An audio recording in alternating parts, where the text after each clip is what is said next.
음식물이 같이 여김이니라. 아멘. 할렐루야. 잘 오셨습니다. 진심으로 축복합니다. 여러분, 고난을 당하면 여러분에게 있는 그 고난의 무게가 얼마 정도 될까요? 제가 아주 어렸을 때 집이 좀 어렵고 빚이 많고 또 부모님이 좀 자주 다투고 좀 상황이 좀 안 좋았어요. 그런데 제가 그렇게 예민한 사람은 아니었던 것 같아요. 어릴 때. 그러려니 하고 그냥 청소년기를 잘 지나갔어요. 근데 은혜를 받고 주님을 알게 되면서 좀 예민해져요. 그냥 지나가는 법이 잘 없어요. 어제 제가 신학대학원 다닐 때 함께 룸메이트 했던 목사님이 전화가 왔어요. 새해 복 많이 받으십시오. 그래서 잘 있대요. 자기 교회도 굉장히 힘들어가지고 구조조정했대. 전임 2명 내보냈대요. 아유, 그러냐고. 서울은 어쩌냐. 뭐 다 똑같이. 그러면서 우리 합동측에서 제일 큰 사랑의 교회. 그 매년마다 사랑을 뽑거든요. 원래 처음으로 사랑을 안 뽑았어요. 어렵다는 거죠. 우리 룸메이트 했던 그 당시 전사님 한 5명 정도 되었는데 그 중에서 제일 나이 많은 분이 지금 57세예요. 저희 교회도 한번 오셔서 한번 설교하셨는데 중국 선교사님이었는데 시진핑이 정권을 잡으면서 쫓겨났어요. 대만을 가셨는데 가기 전에 몸이 좀 안 좋아서 병원에 가보니까 담낭암이에요. 담낭암. 몇 년 전입니다. 제가 그 소식을 듣고 신촌 세바란서 가서 사모님한테 봉투도 좀 드리고 기도도 좀 하고 그래 왔는데 어제 오신 전화 온 목사님 최 선교사님이 다시 재발했대요. 에?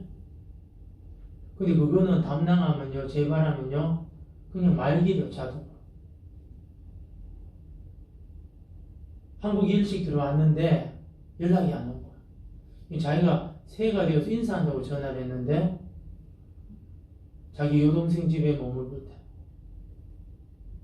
우리 세부교회 전도사님이었어요.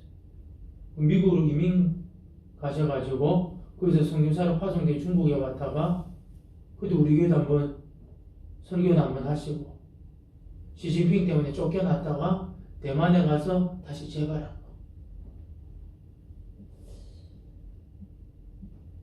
여러분 그런 것이 여러분 바로 우리 앞에 있을 가까이. 그러면서 어제 전화한 목사님 저보다 1살밖에 안 어려요. 그 목사님 나이가 몇 살이지? 57세는. 그래서 이 친구가 하는 말이 뭐냐면 우리가 이제 그럴 때가 되었습니다. 근데 내가 가만히 들어보니까 예전에 내가 섬겼던 목사님이 50대가 되니까 친구들이 한 명씩 사라지더라.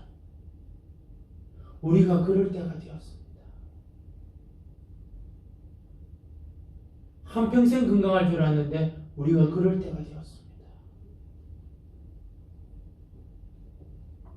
여러분 그 투병 생활하고 있는 그 선교사님 지금 고통의 무게가 얼마일까요? 여러분 지금 고난당하고 있습니까? 고난의 무게가 어느 정도 되고 있습니까? 오늘 이 본문에서는 욥은 자신의 고통의 무게를 이야기해요. 2절 다시 한번 읽어볼까요? 나의 괴로움을 달아보며 나의 파멸을 저울 위에 모두 놓을 수 있다며 내 고통의 이 무게를 저을 수 있다면 어느 정도 되느냐? 3절 바다의 모래보다도 무거울 것이라. 그러므로 나의 말이 경솔하였구나. 평가를 한다면 바다의 모래보다도 더 무겁대. 아니 바다의 모래가 얼마나 많은데. 그러니까 지금 욥의 무게는 측량할 수 없다는 거예요. 고통의 무게가.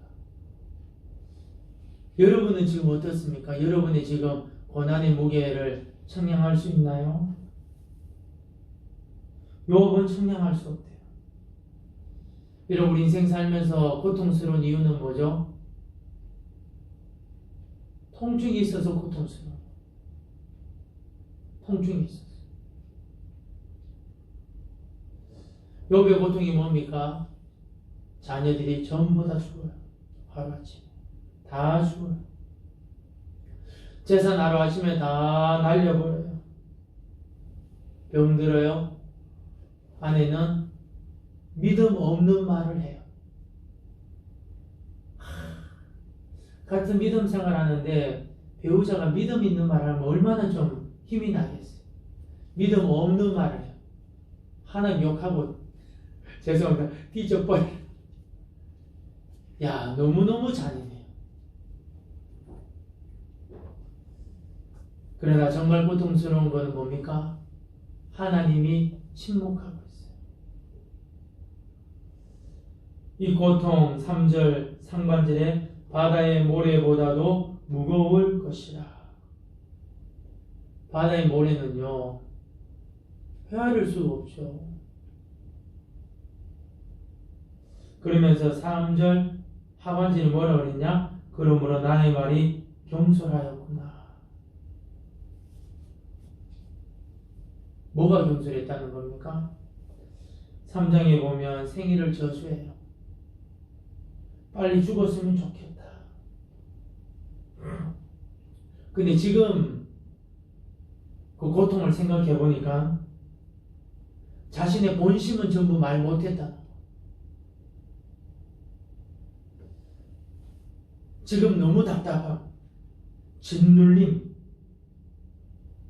전부 다 못했다는 거죠, 말을. 그래서 성급했구나. 욥은 지금 환난 중에 깊이 생각해요. 어떻게 이런 고통이 내게 왔느냐. 4절 시작. 전능자의 화살이 내게 박히매 나의 영이 그 독을 마셨나니 하나님의 두려움이 나를 엄습하여 지는구나. 욥이 도대체 이런 고통이 어떻게 왔는가?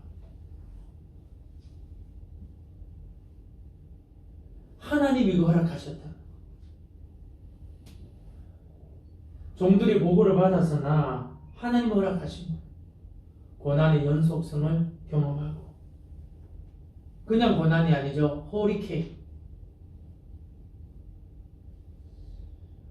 우연인 줄 알았는데 그게 우연이 아니었는 거예요.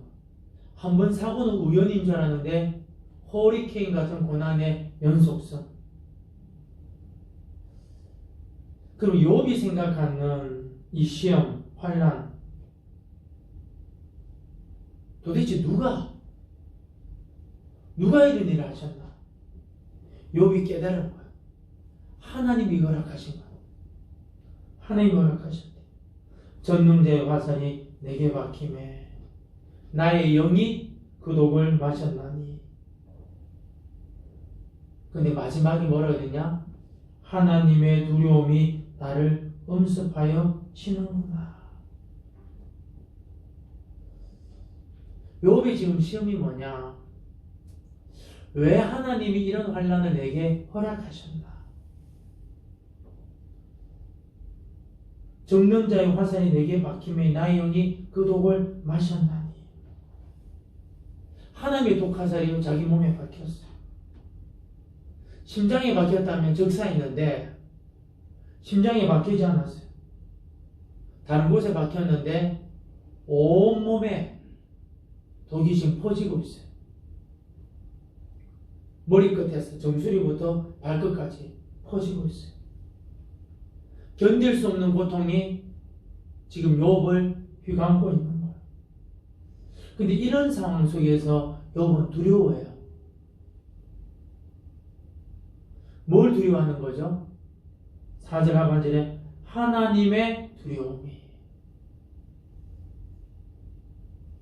이 고통 속에서 자기는 하나님의 두려움이 있는 거예요. 무슨 두려움이냐? 결과적으로 욥은 죽어요. 이 고백을 보면 너무너무 아파요. 죽을 수밖에 없어요. 근데 죽어가면서 깊이 생각하는데 두려운 거예요. 왜요? 내가 당대의 의인이라고 칭송을 듣고 믿음 좋다고 했는데 지금 죽음 앞에 있다 보니까 자신의 인생을 돌아보니까 그렇게 가치가 없어요. 내가 지금 죽게 되었다고 하니까 가치 없는 인생인 거예요. 가치 없는 인생인데 죽음 하나님을 만나려고 하니까 두려움이 생긴 거예요. 근데 지금 좀 정신 차려 드려야 될 게 뭐냐면 욥이 지금 누구한테 이야기하냐면 친구 엘리바스가 욥을 계속 충고하죠. 교훈. 너 아니다. 너 정신 차려야 된다. 너 회개해야 된다. 그러면서 답변을 하는 거예요.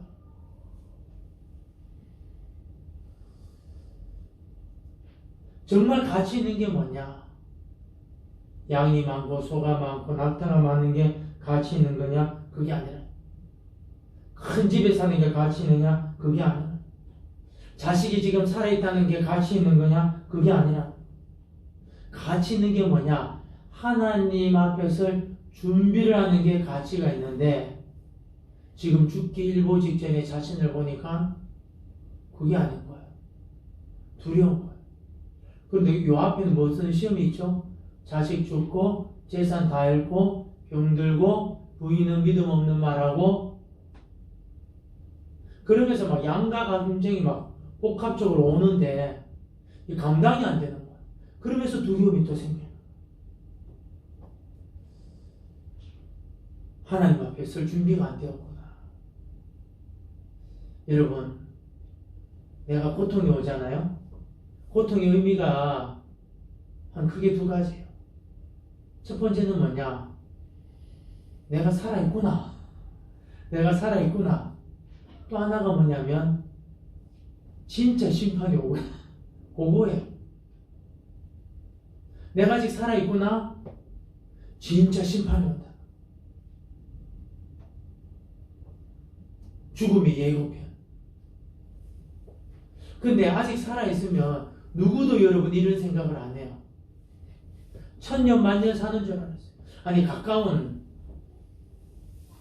친구가 죽어도 일가 친척이 나가도 심지어 배우자가 죽어가는 모습을 봐도요 나는 괜찮다고 생각해요.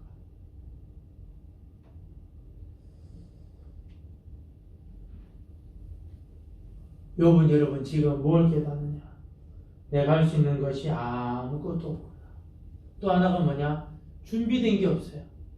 하나님 앞에 설 준비. 지금 하고 있는 건 뭐냐? 독화살 맞아서 내 몸이 이제 죽고 있구나. 그 정도는 알고 있어요. 욥이 생각해요. 하나님이 독화살 쏜 것인데 준비가 안 되었다. 근데 현실은 뭡니까? 자녀 다 죽어. 재산 다 잃어. 몸에 병들어서 부인은 믿음 없는 말이에요. 근데 친구들이 왔는데 자꾸 엉뚱한 소리 하는 거예요.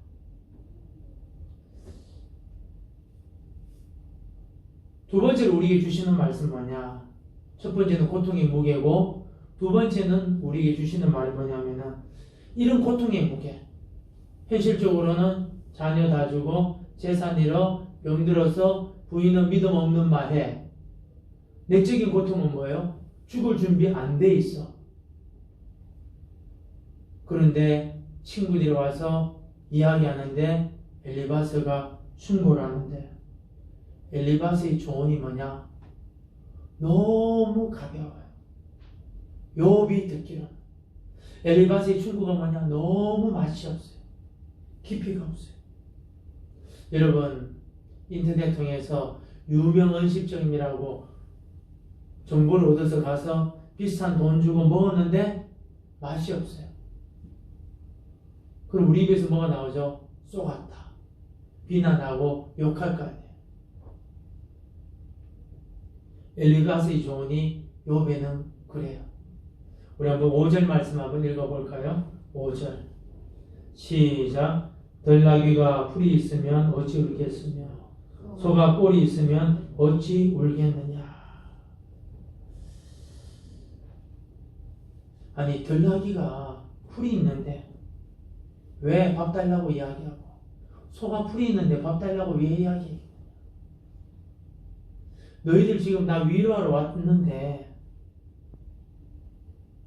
나의 지금 이 짓눌림, 고통의 무게, 자녀 죽고 재산 다 잃고 병들고 믿음 없는 아내의 말, 근데 더 심각한 고민은 뭐냐? 죽을 준비 안 돼 있는데 나는 지금 이것 때문에 나의 영적인 이 갈증, 괴로움이 너무너무 대단한데 내가 지금 울고 있는데 진짜 밥은 안 주고 엉뚱한 거 주고 앉았네.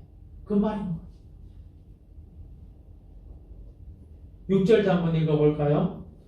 싱거운 것이 소금 없이 먹히겠느냐? 닭이 알 흰자위가 맛이 있겠느냐? 아멘. 욥이 싫어하는 음식이었던 것 같아요. 소금 없이 설렁탕 어떻게 먹겠어요? 계란 흰자위, 저는 근데 계란 흰자위 좋아하는데 욥은 굉장히 싫었던 것 같아요. 엘리바스의 조언 뭐냐? 소금도 안 주고 설렁탕 먹으라는 것과 똑같고,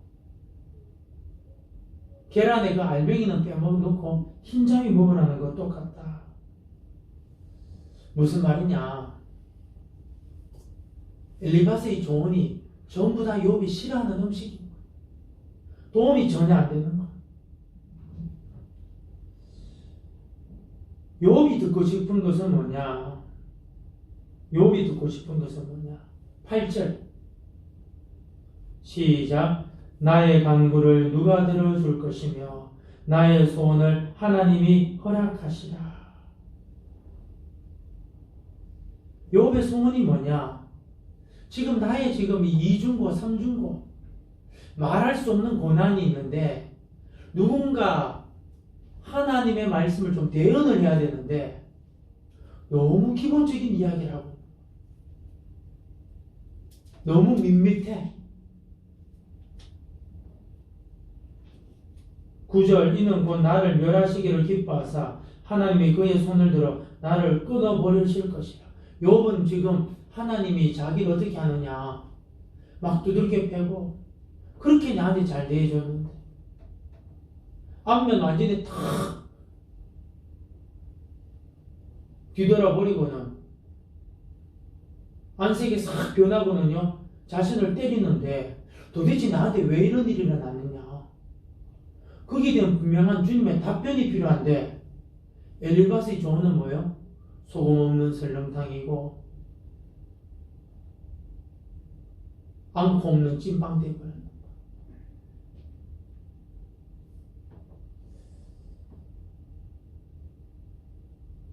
지금 욥은 너무너무 괴로운 거예요. 이중고, 삼중고. 근데 엘리바스의 교훈은 도움이 너무너무 안 돼. 엘리바스의 설명은요, 욥의 그 갈증이 해소가 안 돼. 나에 대해서 태도를 바뀌신 하나님. 그래서 자녀도 죽고 재산도 다 잃고 병도 들었고 심지어 사랑하는 아내도 믿음 없는 말 하는. 하나님 하셨다. 허락하셨다. 왜 하나님은 나에 대해서 이런 태도를 바뀌셨나? 근데 엘리바스의 말은 자기 이해가 안 돼요. 받아들일 수가 없는 거죠. 일반 이야기 가지고는 욥을 감동시킬 수가 없는 거죠.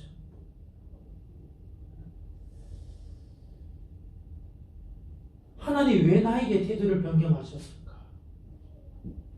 그 이야기를 엘리바스가 좀 말해주면 너무너무 좋겠는데 너무 초급적인, 너무 기본적인 이야기 하니까 엘리바스의 말에 맛이 하나도 없는 거야. 우리 신앙생활 하는데 하나님이 나에 대한 태도를 바꾸셨다. 왜? 그걸 누군가 말해줘야 돼. 근데 여기서 욥이 이런 상황 가운데서도 욥이 놓치지 않는 게 있어요. 그게 오늘 결론이에요. 그게 10절입니다. 한번 읽도록 합시다. 시작. 그러할지라도 내가 오히려 위로를 받고 거칠 줄 모르는 고통 가운데서도 기뻐하는 것은 내가 거룩하신 이의 말씀을 거역하지 아니하였음이라. 아멘. 할렐루야. 무슨 말이에요? 하나님 나에 대한 태도를 싹 바꾸시고